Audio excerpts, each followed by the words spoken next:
안녕하세요. 오늘의 데일리 뉴스레터에 오신 것을 환영합니다. 1. 미국을 떠나기 위해 이동합니다. 2. 현명한 선택을 하십시오. 3. 한국은 정말 적합한 곳이다. 한번 진실을 알아봅시다. 미국이 중국 제재의 강도를 높일 경우 중국이 대만 반도체 기업 TSMC를 뺏어야 한다. 출국 정부기관 경제학자 친월링. 이국과 중국의 반도체 패권 경쟁이 실화되는 가운데 지난해 중국의 한 경제학자 천월님이 한 말입니다. 그는 지금 TSMC 7아 미국의 공장 6개를 건립하며 미국으로의 이전의 속도를 내고 있다며 이 이전 목표가 실현되게 두면 절대로 안 된다고 주장했습니다.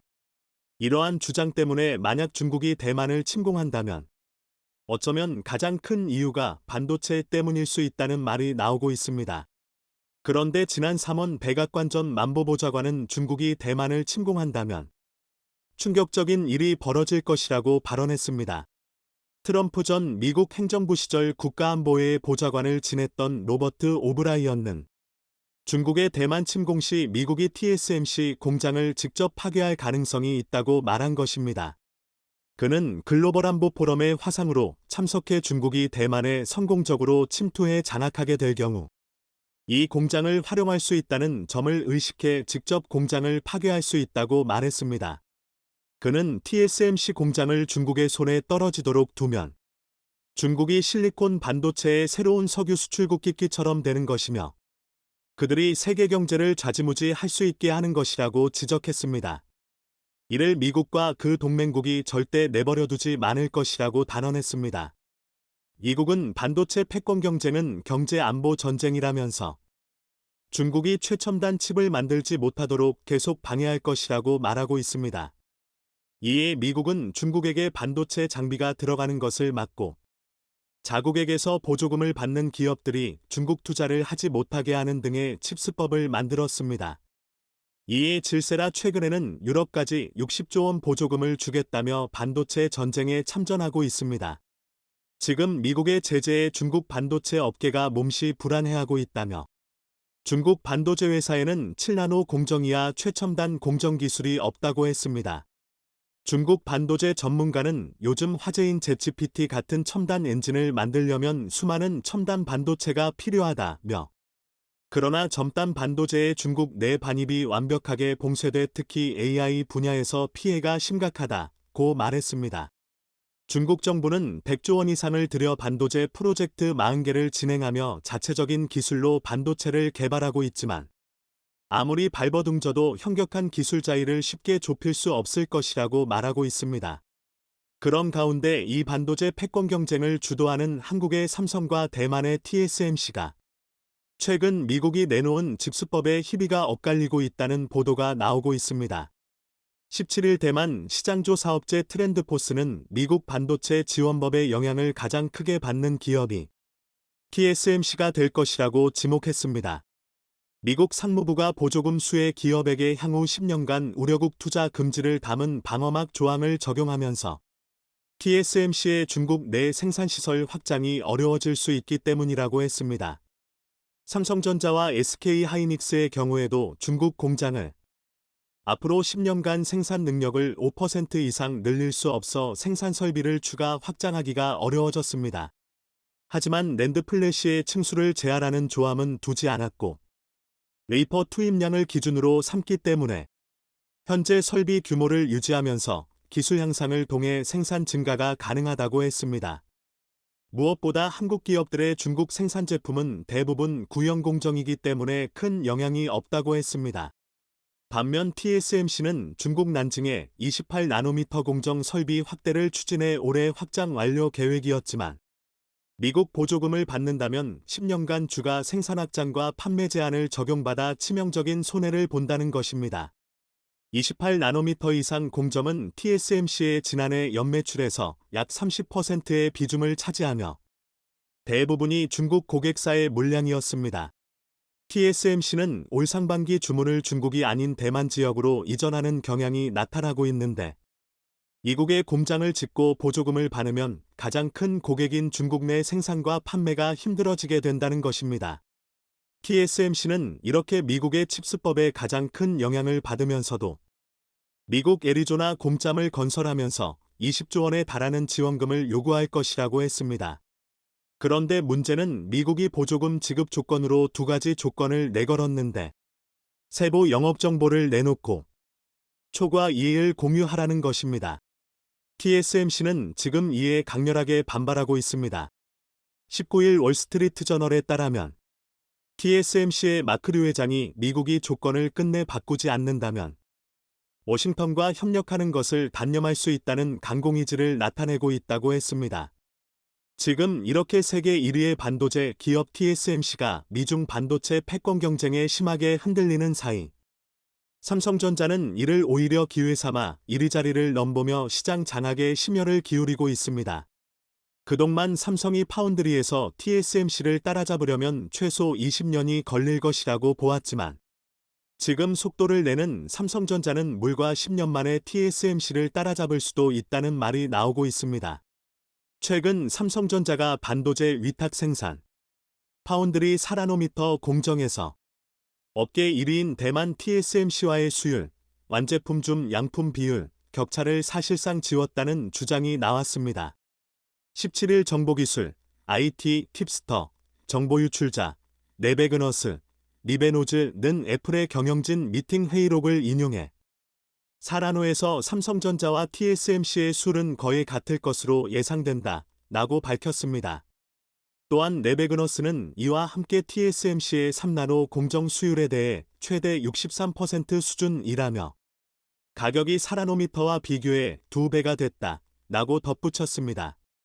지금 삼성전자는 4나노에서 TSMC와의 기술 생산 격차를 근접한 수준까지 추격한 뒤 3나노에서 선두 경쟁에 나서겠다는 전략을 세우고 있습니다. 특히 최근 삼성전자는 진입장벽이 높은 자율주행용 반도체에서 가장 큰 인기를 끌고 있습니다. 삼성전자는 2019년부터 14나노미터 NM, 1나노미터 10억 분의 1미터 공정에서 테슬라의 3세대 자율주행 FSD 칩을 생산했고 8mm 공정에서 4세대 FSD 칩 생산도 맡아서 하고 있습니다. 또한 지난 2월엔 자율주행 전문기업 아빠렐라와 최첨단 5mm 공정에서 반도체를 생산하는 계약을 체결했고 3월엔 엔비디아가 삼성전자 파운드리와 손을 잡고 새로운 차량용 칩을 만든다는 소식이 나왔습니다. TSMC가 미국과 중국 사이에서 흔들리는 사이 삼성전자는 늘 그렇듯 위기 속에서 더욱 더 속도를 내며 기회를 만들어내고 있습니다. 그런데 대만의 1등 기업 TSMC 흔들리고 중국 반도체가 봉쇄되는 사이 자신들이 한국을 이기겠다고 또다시 일본이 뭉치고 있습니다. 일본은 2나노 이하 기술 개발에 또다시 도요타, 소니, 키오시아, 소프트뱅크 등 10개 회사가 일본 반도체의 부활을 목표로 나피더스라는 기업을 만들었습니다. 나피더스는 라틴어로 빠르다라는 말인데 이를 드림팀이라고 부르며 한국을 추격하겠다고 했습니다. 일본은 경험과 기술력이 없지만 미국 대만과 손을 잡고 반전을 일으키겠다는 목표를 세웠습니다. 이에 TSMC는 일본의 거액의 보조금을 받아 일본의 반도체 공장을 짓고 있는데 현재 공장을 지어도 인재 부족으로 일할 사람이 없다고 했습니다. 인재가 매년 1000명씩 부족하다는 것입니다. 일본은 그동안 가전, 디스플레이, 조선, 반도체에서 경쟁에서 밀릴 때마다 정부와 기업들이 힘을 합쳐 일장기 연합을 만들었지만 모두가 실패했습니다.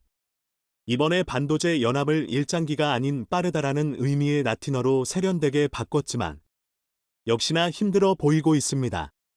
삼성전자의 반도체 굴기를 시작부터 함께했다는 이명규 전 삼성전자 사장은 이번 미중의 패권 경쟁이 한국 반도체가 세계를 쥘 절호의 기회라고 보았습니다.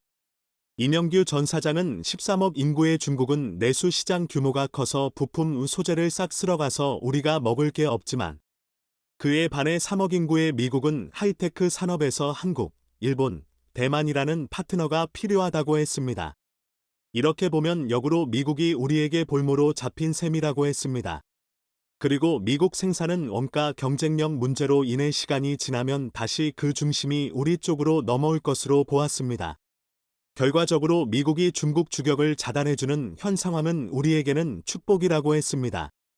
최근 위런 버핏이 대만 TSMC 주식을 급히 매각해서 주목을 받았는데 이유를 묻자 그는 지정학적인 리스크 때문이라고 말했습니다.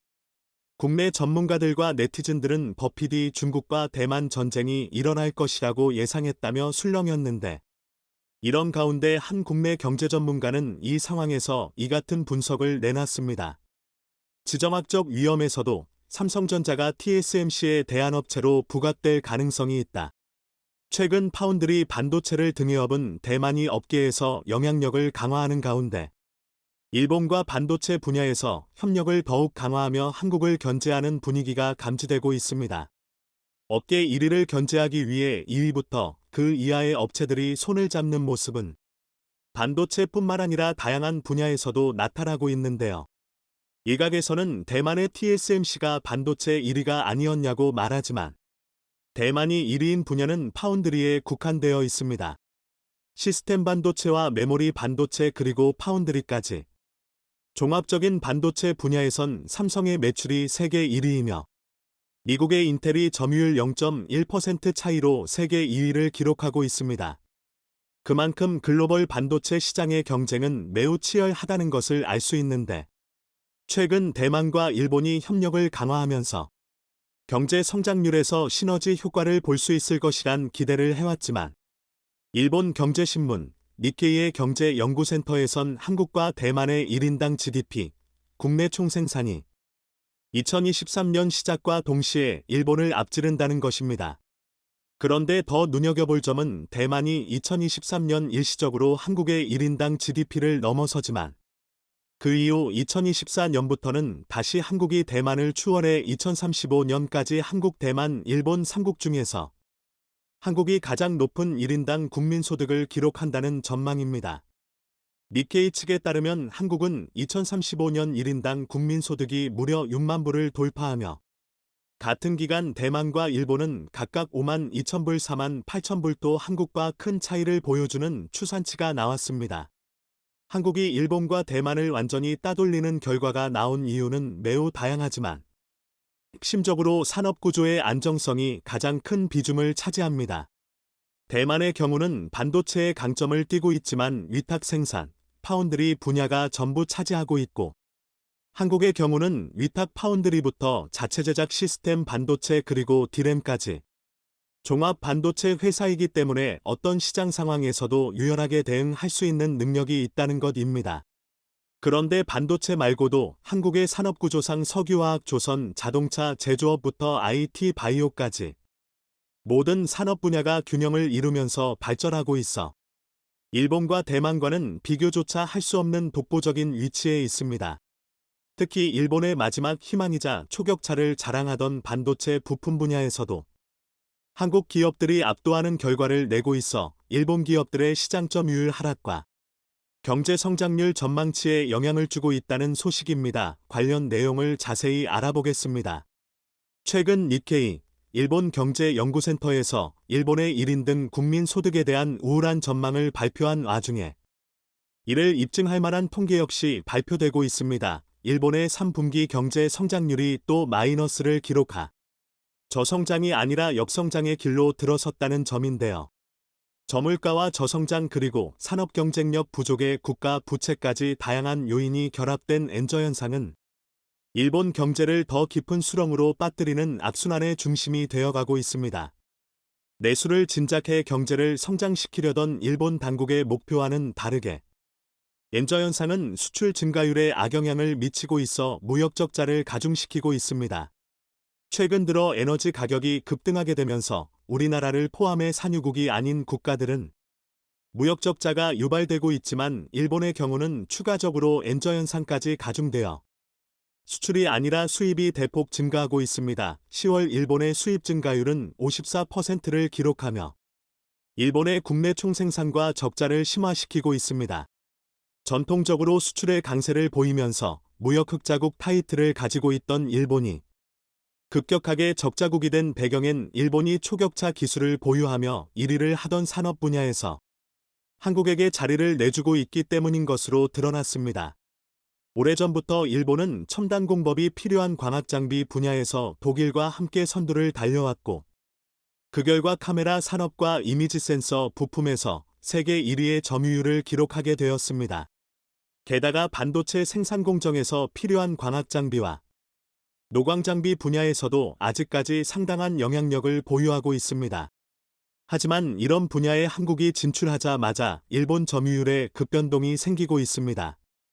스마트폰 시장이 본격적으로 시작되면서 동시에 카메라 산업이 제일 큰 타격을 받기 시작했습니다. 이에 한국의 삼성은 미래 시장성이 부족한 카메라 산업에서 철수를 선언했고, 일본의 카메라 역시 스마트폰에 밀려 시장 규모도 감소하고 적자를 거듭하고 있었습니다. 이에 일본에선 돌파구를 찾기 위해 스마트폰 카메라에 탑재되는 이미지 센서의 모든 것을 쏟기 시작했습니다. 결과적으로 자체적인 카메라를 생산하기보다 앞서던 기술력으로 핵심 첨단 부품을 제조하는 쪽으로 방향을 전환한 것인데요. 이런 전략은 지난 몇 년 전까지 대성공으로 보였지만 최근 들어 한국의 삼성전자와 SK하이닉스가 영이어 초격차 기술로 이미지 센서를 개발하면서 시장을 잠식해 나가고 있어 전 세계를 독점하던 일본의 이미지 센서 산업은 큰 위기를 맞이하고 있습니다. 이미지 센서는 외부에서 들어오는 빛을 디지털 신호로 바꿔서 우리 눈에 보이는 이미지로 만들어주는 역할을 하는데, 최근 삼성전자 이미지 센서의 시장 점유율은 30%를 기록하면서 세계 2위를 차지했습니다. 반면 1위는 일본의 소니로 44%를 기록하고 있지만, 불과 몇 년 전까지만 해도 일본의 소니는 80% 내지 90%에 달하는 이미지 센서 시장을 사실상 독점하고 있었기에 짧은 시간 동안 삼성의 추격에 많은 점유율을 빼앗겼다는 것입니다. 특히 삼성은 세계 최고 초격차 기술을 바탕으로 2억 화소의 이미지 센서 아이소셀 기술을 보유해 전 세계 스마트폰에 공급하고 있습니다. 특히 빠르게 점유율이 늘고 있는 중국산 스마트폰의 경우에도 최첨단 부품인 메인보드와 카메라, 그리고 디스플레이 등 원가의 대부분을 차지하는 부품들을 한국산 부품으로 사용하고 있습니다. 결과적으로 중국의 스마트폰이 많이 팔리면 팔릴수록 한국의 업체들도 이익을 보게 되는 구조입니다. 최근엔 일본 언론에서 미국 아이폰과 중국 스마트폰을 분해해보니 고가의 핵심 부품 대부분이 전부 한국산이었다며, 한국의 삼성전자를 비롯한 업체들은 굳이 한국산 스마트폰을 팔지 않아도 다른 업체의 스마트폰이 팔려도 이익이 남는다는 분석을 내놨을 정도입니다. 한국이 본격적으로 이미지 센서 시장에 진출한 지 불과 몇 년 만에 기술력으로는 벌써 일본의 소니를 따라잡았고, 시간이 지날수록 시장 점유율을 급격하게 늘리면서 빠르게 추격하고 있는 상황입니다. 게다가 삼성뿐만 아니라 SK하이닉스 역시 일본 소니를 압도하는 1억 화소 이미지 센서를 개발했는데요. 한국의 기업들이 이렇게 이미지 센서 시장에 공격적으로 진출하는 이유가 있습니다. 최근 전 세계의 자동차 산업 흐름은 내연기관에서 전기차로 급변하고 있으며, 이와 동시에 자율주행 관련 기술도 빠르게 발전하고 있습니다. 자율주행엔 다양한 방식이 존재하며 많은 첨단 부품이 사용되지만, 여기에 핵심이 되는 부품은 이미지 센서입니다. 그동안 스마트폰이나 카메라에만 탑재되어 왔던 이미지 센서는 이제 자율주행 자동차뿐만 아니라 대부분의 모든 자동차에 탑재되어 전후방에 위치한 장애물이나 빠르게 접근하는 다른 차량 등 다양한 위험 요소를 파악하고 도로 상황을 파악해 운전자가 안전하게 주행할 수 있도록 도와주고 있습니다. 뿐만 아니라 현재 가장 발전한 자율주행 기술을 보유한 미국의 전기차 브랜드 테슬라는 레이더를 사용하지 않고 단 8개만의 카메라를 이용해 사방의 도로 상황을 파악하고 자율주행을 가능하게 합니다. 8개의 카메라가 있는 만큼 그에 맞는 이미지 센서도 필요합니다. 결과적으로 현재 카메라와 스마트폰에 국한된 이미지 센서 시장은 전기차와 자율주행 자동차 시대로 접어들면서 시장 규모가 수십 배는 더 커질 것으로 전망되고 있습니다. 그동안 일본 기업에 투자하던 투자자들은 일본 기업의 독보적인 이미지 센서 능력을 보고 투자했지만, 최근 들어 한국에게 기술력이 밀리면서 글로벌 자동차 업체들의 관심도 일본이 아니라 한국 기업으로 시선이 몰리고 있습니다. 게다가 자율주행 자동차에 탑재되는 이미지 센서는 기본적으로 내구성이 더욱 튼튼해야 합니다. 자동차의 빠른 속도와 그에 따른 진동 그리고 겨울철 외부의 영하 온도를 견뎌야 하며 여름엔 고온을 견뎌야 합니다. 게다가 일반적인 이미지 센서와는 다르게 물체와의 거리와 깊이를 인식해야 하며 고속으로 움직이는 자동차의 특성상 반응 속도 또한 빨라야 도로에서 일어나는 변수와 돌발 상황을 최소한으로 줄일 수 있습니다. 즉 단순히 좋은 이미지를 얻어내던 기술력과는 차원이 다른 내구성과 첨단 기술이 필요하며 가격 역시 일반적인 스마트폰에 납품되던 센서와 적게는 이 3배 많게는 10배 이상 차이 납니다. 게다가 탑재되는 개수도 훨씬 많기에 앞으로 이미지 센서 시장은 지금보다 최소 10배는 더 커질 것이란 전망이 나오는 이유입니다. 한국이 일본의 초격차 기술을 전부 따라잡고 스마트폰용 카메라부터 자율주행차 전용 이미지 센서까지 차세대 먹거리를 전부 따라잡는 상황이 되자 일본에서는 비상이 걸렸습니다. 앞으로 한국에게 맞서 경쟁 우위에 있는 산업이 하나도 없게 될 것이란 전망 때문입니다.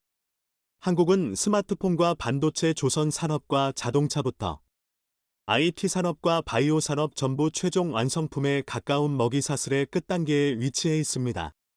하지만 최근 들어 일본이 자신들의 강점으로 내세운 것은 소재 부품 장비와 같은 중간재 부문이며 최종 완성품과는 상당히 거리가 있는 산업입니다. 물론 소부장 산업도 매우 중요하지만 필요한 기술력의 수준이 완성품과는 차원이 다릅니다. 지난 반도체 소재 수출 규제 당시 위기감을 느낀 한국의 반도체 기업들은 일본이 꽉 잡고 있던 소부장 산업을 거의 대부분 국산화에 성공시켰을 정도로 진입장벽이 높지는 않으며 무엇보다 우리가 사용해야 될 소재이기 때문에 처음엔 시행착오가 있더라도 자세한 품질 요건이나 세부 사항을 더 정확하게 맞출 수 있습니다.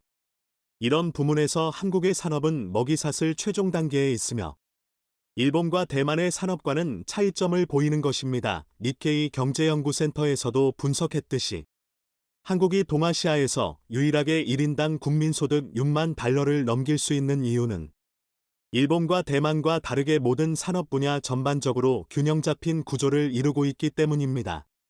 대만의 경우는 반도체밖에 없으며 IT 산업 조선 철강 자동차 등 다른 산업이 전무합니다. 일본은 유일하게 자동차 산업이 발달했지만 그마저도 전기차 시대에 뒤처지면서 한국의 현대기아 자동차에게 점유율을 빠르게 내어주고 있습니다. 이런 상황을 알고 있기에 대만과 일본은 서로 협력할 수밖에 없으며 아무리 양국이 협력한다고 한들 한국의 초격차 기술력을 따라잡기란 현실적으로 매우 어려운 상황입니다. 일본이 미국을 배신하고 러시아 석유를 비싼 가격에 수입하고 있어 화제입니다. 미국의 석유 통제력이 악해지고 달러와 가치가 위협받는 상황 속에 보인 일본의 행동은 바이든 정부를 크게 당축스럽게 한 상태입니다. 게다가 러시아는 한국에게도 손을 뻗고 있어 미국의 우려를 사고 있는데 현재 바이든 정부가 어떤 상황에 처해 있는지 자세한 내용 알아보겠습니다. 사우디와 러시아 등이 포함된 오펙 플러스는 최근 대규모 감산에 합의한 바 있습니다. 이들의 총 감산 규모는 하루 166만 배럴에 이릅니다. 특히 사우디가 50만 배럴 감산으로 이 계획을 주도했고 UAE, 이라크, 알제리 등도 10에서 20만 배럴 정도의 감산으로 통참하고 있습니다. 오펙 플러스는 지난해 11월부터 하루 200만 배럴 감산을 결정한 상태였는데 이번에 추가로 대규모 감산 계획을 내놔 물가 안정을 바라는 미국물 뒤흔들고 있습니다. 지난해 10월 대비 하루 생산량이 366만 배럴이나 줄어들게 됐기 때문입니다. 이는 전 세계 하루 수요량 9,800만 배럴의 약 3.7%에 해당합니다. 80달러 아래로 떨어졌던 국제유가는 다시 상승 추세로 돌아섰고 일부 전문가들은 조만간 100달러를 넘길 것으로 내다보고 있습니다. 외신들은 사우디가 미국과 대립으로 돌아선 상징적인 순간이라고 분석했습니다. 사우디와 러시아는 최대 석유 소비국인 중국, 인도와의 관계를 강화하며 더 이상 미국과 서방의 토레만 따르지 않겠다는 메시지를 보내고 있습니다. 이번 감산에 대해 백악관은 시장 불확실성을 감안하면 바람직하지 않다면서도 지난 80년간 그랬던 것처럼 사우디는 여전히 전략적 파트너라고 강조했습니다. 지난해 10월 하루 200만 배럴 감산 때 강력 경고한 것과는 다른 분위기입니다. 이는 탈러 패권을 잃을까 하는 우려 때문이라는 분석입니다. 사우디는 작년 8,800만 톤의 원유를 중국에 수출했고, 사우디 전체 원유의 27%, 화학제품의 25%를 중국이 사가고 있습니다. 기타 중동 국가들의 중국 수출도 마찬가지 현상을 보이고 있습니다. 국경 간 위안화 결제 규모는 꾸준히 늘고 있는데, 지난해 결제 금액은 42조 위안으로 우리 돈 8천조 원에 달했습니다. 금융통신망 스위프트 집계 결과 달러가 41% 비중을 보이고, 위안화 비중은 2%에 불과하지만 상승 속도는 무시 못할 수준입니다. 원유 결제마저 위안화로 다변화된다면 미국에는 큰 위기가 아닐 수 없습니다. 산유국들이 미국과 거리를 두고 자국 이익에 우선하는 방향으로 몸지기고 있기 때문입니다. 사우디의 재정 수지 균형을 위해서는 국제유가가 65달러 정도를 유지해야 합니다. 그 이하로 내려가면 네옴시티 건설 등 대규모 사업을 모두 중단해야 할 수 있습니다. 이에 석유를 더 많이 수입하는 국가로 방향을 들고 있는 것입니다. 전문가들은 세계적인 탈탈러와 움직임이 속도를 내고 있다며, 이는 미국이 지난 20년 동안 달러를 남용해 다른 국가에 피해를 줬기 때문으로 분석했습니다. 그러면서 미국이 더는 세계 최대 무역 경제국이 아니기 때문에 달러 헤게모니는 점차 무너질 것이라 언급했죠. 미국은 정치력에서도 힘을 잃고 있는데 지난달 베이징에서는 중국의 중재하에 사우디와 이란이 관계 정상화에 합의하기도 했습니다. 이런 상황에 일본마저 미국을 배신하는 행동을 해 큰 충격을 받고 있는 상태입니다. 기시다 정부가 러시아에 대한 제재에 동참한 상황에서도 러시아 석유를 비싼 가격에 대거 사들이는 행동을 했기 때문입니다. 월스트리트 저널 등 외신들은 미국 주도 아래 진행 중인 러시아 제재의 균열을 일으켰다고 분석했습니다.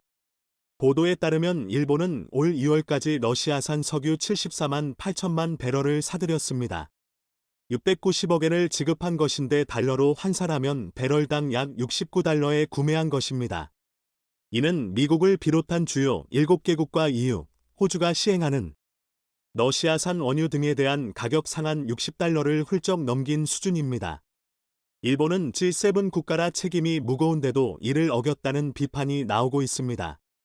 일본은 지난해 이 부분에 대해 미국과 의논했고, 사할린 2 프로젝트에서 구매한 러시아산 원유에 대해서는 9월 말까지 한시적으로 가격 상한제를 적용하지 않기로 했습니다. 일본이 억지를 썼기 때문인데 미국 내에서도 탐탁지 않게 보고 있습니다. 외신은 서방의 단결이 쉽게 흔들릴 수 있다는 것을 보여준다고 지적했죠. 실제 유럽 국가들이 러시아산 에너지 의존도를 크게 낮추고 있지만, 일본은 지난 한 해 동안 오히려 수입을 늘린 것으로 나타났습니다. 러시아산 천연가스 수입량이 전년보다 4.6% 증가한 것입니다. 일본이 수입하는 천연가스 중 러시아산 비중은 거의 10분의 1을 차지합니다. 이는 대부분 사할린 2 프로젝트에서 생산된 양입니다.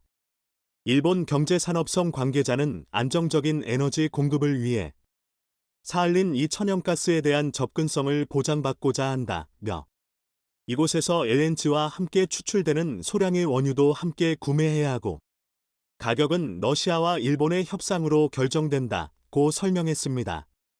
너일 관계를 연구한 템플대 일본 캠퍼스 교수는 일본은 러시아산 에너지를 축소하고 싶어 하지 않는 상황이라며, 진정으로 우크라이나를 지지한다면 사할린 2 사업에서 철수해야 한다고 꼬집었습니다. 사할린 2 프로젝트에는 미쓰이물산과 미쓰비시 상사가 지분 총 22.5%를 보유하고 있는 상태입니다.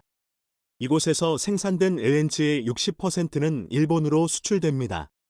러시아와 분쟁 중인 쿠릴 내개섬 문제를 해결하기 위해 사할린 에너지를 지속적으로 구매한 이유도 있습니다. 일본은 전력 대부분을 수입 천연가스와 석탄에 의존하고 있는데, 사할린 에너지로는 일본 전체 전력 공급량의 3%를 충당할 수 있습니다.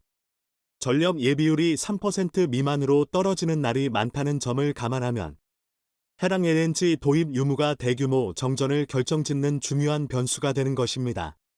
일본은 연료 비축량 부족을 호소하며 러시아와의 관계를 끊지 않고 있습니다. G7 국가들은 반러시아 공조에 어긋나는 행태라 지적하고 있습니다.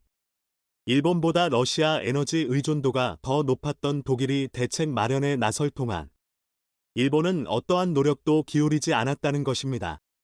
일본은 G7에서 유일하게 우크라이나에 무기를 제공하지 못했고, 기시다는 이런 상황에서도 가장 늦게 현지를 찾았습니다.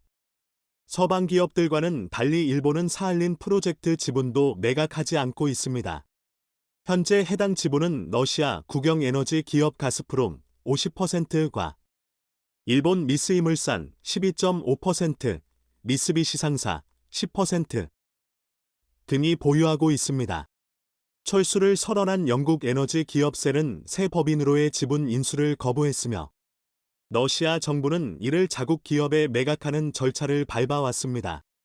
노바텍은 작년 하반기부터 사할린 2 프로젝트 참여 여부를 검토해왔으며 이달 초 인수를 위한 신청서를 냈습니다.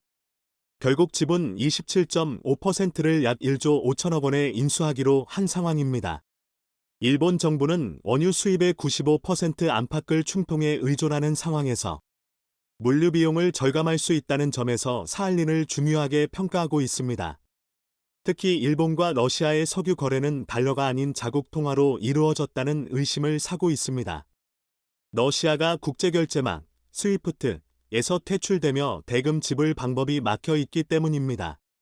러시아는 결제 방식 다변화를 추구하고 있는데 로이터 등 외신은 사할린 에너지가 모스크바에 기반을 둔 유럽계 은행을 통해 LNG 구매자의 결제 통화를 변경하고 있다는 보도를 했습니다. 여기에는 일본 엔화도 포함되어 있었던 것입니다. 결국 일본도 루블화나 엔화로 거래를 했다는 것인데 이는 미국의 우려를 키운 내용입니다. 지난 3월 러시아의 석유 수출량은 3년 만에 최고 수준을 달성했습니다. 전월보다 하루 50만 배럴 증가한 810만 배럴을 기록한 것입니다. 러시아 제재 행보에 중국과 인도, 일본 등이 참여하지 않았기 때문입니다. 인도로 수출된 석유가 210만 배럴로 가장 많았고 중국 190만이 그 뒤를 따랐습니다. 러시아와 친분이 높은 튀르키예도 60만 배럴을 수입한 것으로 나타났습니다. 그리고 일본 또한 그 일부를 수입하고 있는 상태입니다. 러시아산 원유는 브렌트유보다 배럴당 10달러 정도 싼 가격에 거래되고 있으며 이를 주로 수입하는 중국과 인도는 큰 시세 차익을 보고 있습니다. 기존 러시아산 석유의 3분의 1을 수입해왔던 EU 회원국들은 현재 8% 비중으로 쪼그라들었고 미국 등에서 높은 가격에 수입하고 있는 상태입니다. 러시아의 석유 수출량은 최고치를 찍었지만 수출액은 40% 넘게 하락해 있습니다. 지난해 3월 220억 달러보다 43% 감소한 127억 달러를 기록 중인 것입니다. 지난해 하반기부터 계속된 유가 하락 추세에 러시아산 석유 가격 상한제까지 영향을 줬기 때문입니다. 러시아는 아시아 등으로 원유와 천연가스 수출을 확대하기 위해 극동으로 향하는 북극해 항로를 적극적으로 이용하고 있습니다. 북극해 항로 개발을 위해 향후 10년 동안 약 30조 원을 투입한다는 계획까지 밝혔죠. 북극해 항로 운송량은 1998년 140만 톤에 불과했지만 이후 해마다 늘어 작년 3,500만 톤을 기록한 상태입니다. 그리고 2030년에는 1억 9천만 톤 이상으로 몰린다는 목표를 세우고 있습니다. 러시아는 인도와도 북극해 항로 개발에 관해 논의하고 있는데 블라디보스토크에서 인도로 수송하는 비용이 기존 항로보다 3분의 1 적다는 점에 주목하고 있습니다. 북극 전역의 석유 자원 80%가 러시아 관할 지역에 있고 미발견 가스의 30%와 석유 자원 13%도 북극에 매장돼 있습니다. 러시아는 모레도 북극 항로를 통해 북극 석유를 운송한다는 계획입니다. 러시아가 최근 100척이 넘는 유조선을 사들인 것도 이를 뒷받침하고 있습니다. 러시아는 북극해 항로를 관리할 북극 항공대 창설까지 추진하고 있습니다. 결국 북극 사업을 위해서는 한국이 만드는 쇠빙 LNG선이 필수가 됐습니다.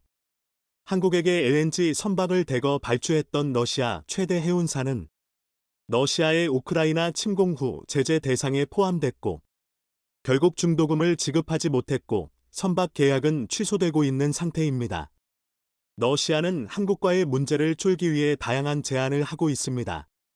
한국에도 자국 통화로 결제하는 방안을 제안해 왔던 것입니다. 여기에 추가로 일본을 압박해 한국 쇄빙선을 구입하게 했습니다. 삼성중공업에 발주했던 선박건조 지분을 일본 니포뉴센 MIK 라인이 인수하게 된 것입니다. 해당 선박은 올해 9월과 11월에 인도할 예정으로 오션 두 척은 내년에 납품이 예정되어 있습니다. 일본에게 북극 프로젝트에 쓸 쇄빙해낸 지선을 구입하도록 압력을 행사했다는 것은 향후 한국과도 사업 지속 의지를 보였다는 평가입니다. 부산시는 최근 극지타운을 조성하는 방안을 검토했습니다. 차세대 쇄빙연구선 접안시설 건설을 검토하고 있는 것입니다. 해양수산부도 최근 러시아의 북극 항로 개발 계획에 대해 분석 작업에 착수했습니다. 부사랑에서 북극 항로를 거쳐 유럽으로 가는 거리는 1만 5천 km로 이집트 수에즈 운하를 거치는 남방향로보다 32%가 짧고 수십억 원에 달하는 수에즈 운하 통항로도 아낄 수 있습니다. 최근 미국은 IRA 등으로 한국 반도체 산업과 자동차 등에 압박을 가하고 있어 한쪽으로 치우친 외교는 큰 리스크가 될 수 있습니다. 한국은 최대한 이득이 되는 방향으로 실리를 추구해 나가야 할 것입니다.